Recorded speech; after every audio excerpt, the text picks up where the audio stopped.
33 का दूसरा नंबर ये क्वेश्चन है और कई स्टूडेंट्स इसे देख के घबरा जाते हैं कि ये बनेगा नहीं, इसमें अंक ही नहीं है तो बनेगा कैसे ही।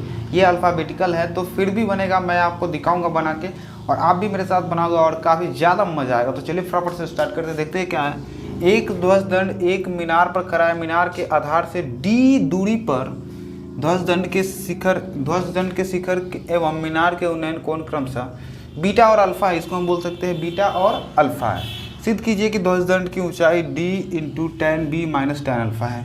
एक चीज़ ध्यान दीजिए, जब भी सिद्ध करने वाला मिलता है तो कई सारे स्टूडेंट्स घबरा जाते हैं कि भैया ये सिद्ध करने वाला है, भाई बनेगा नहीं। लेकिन मेरे अनुसार समझिए तो सिद्ध करने वाला क्वेश्चन सबसे ज़्यादा ईजी होता है, क्योंकि आपके सामने आंसर पड़ा होता है। तो हमारे सामने आंसर पड़ी होती है तो सबसे पहला नंबर कंडीशन कि हमारे पास तो आंसर ही है, तो भैया बनाने में एकदम बिल्कुल आसानी ही होगी।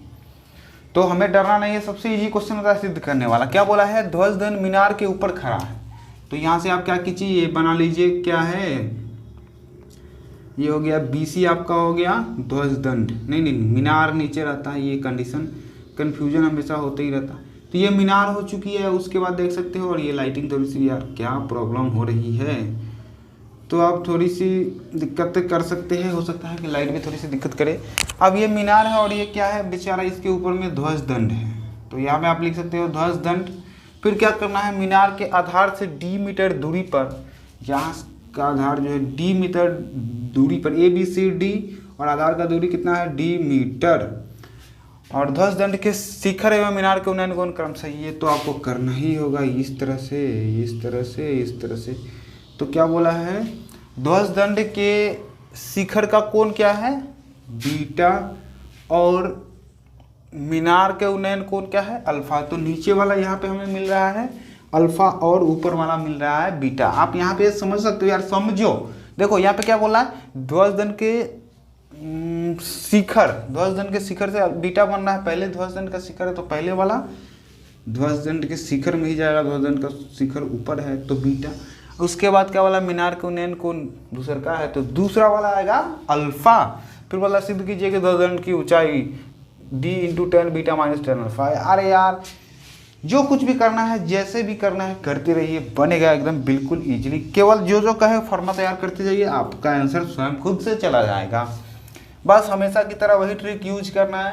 पहले छोटे त्रिभुज में, त्रिभुज BCD में हमेशा की तरह सबसे पहले हमें छोटा त्रिभुज बनाना है। त्रिभुज BCD में tan अल्फा इक्वल हमें मिल जाएगा BC बटा DC। तो इस तरह से बोल सकते हैं tan अल्फा इक्वल BC कुछ है नहीं और DC क्या है d मीटर। तो इस तरह से हम बोल सकते हैं d tan अल्फा, इस तरह से हम बोल सकते हैं। क्रॉस मल्टीपल करेंगे तो d tan अल्फा मिल जाएगा इक्वल DC हमें मिल जाएगा। इसे फर्स्ट मान सकते हो। पुनः से अब क्या करना है, जो काम हमें हमेशा से करते आ रहा है प्रीवियस क्वेश्चन में, अब चलेंगे एक बार फिर से क्या करेंगे, बड़ा वाला त्रिभुज में चलेंगे। याद रखो, देखो बढ़िया में घुमाए रखो कि बड़ा वाला त्रिभुज में चलेंगे। त्रिभुज ACD,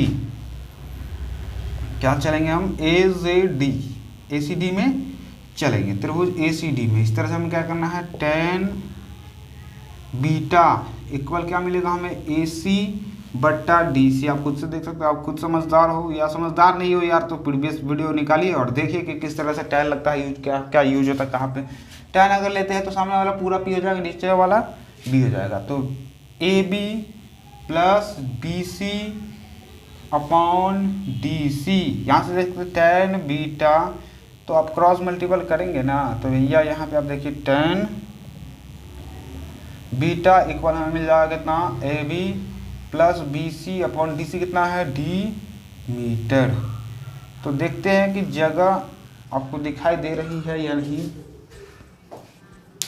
तो दिखाई तो दे रही है। इस तरह से करते हैं। उसके बाद क्या करना है, अब यहाँ पे थोड़ी सी जगह आपके सामने कम है मेरे सामने, तो यहाँ पे बना के देखते हैं। तो d tan बीटा मिल जाएगा हमें और क्या देख सकते हो यहाँ पे AB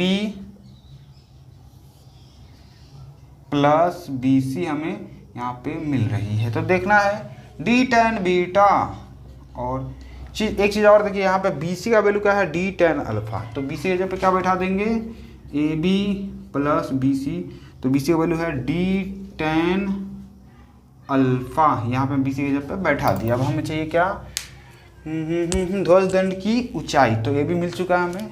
तो यानी कि पहले क्या चाहिए हमें, डी टेन बीटा, और उसके बाद माइनस में अल्फा चाहिए, तो इधर कर लेते हैं डी टेन बीटा और D minus D tan alpha, इस तरह से कर लेते हैं इक्वल ए बी।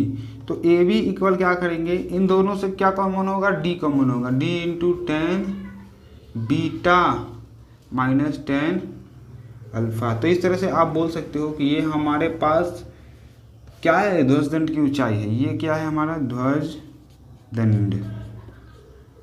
तो पहले ही आपको बताया था कि ये भी क्या है, ध्वज दंड है।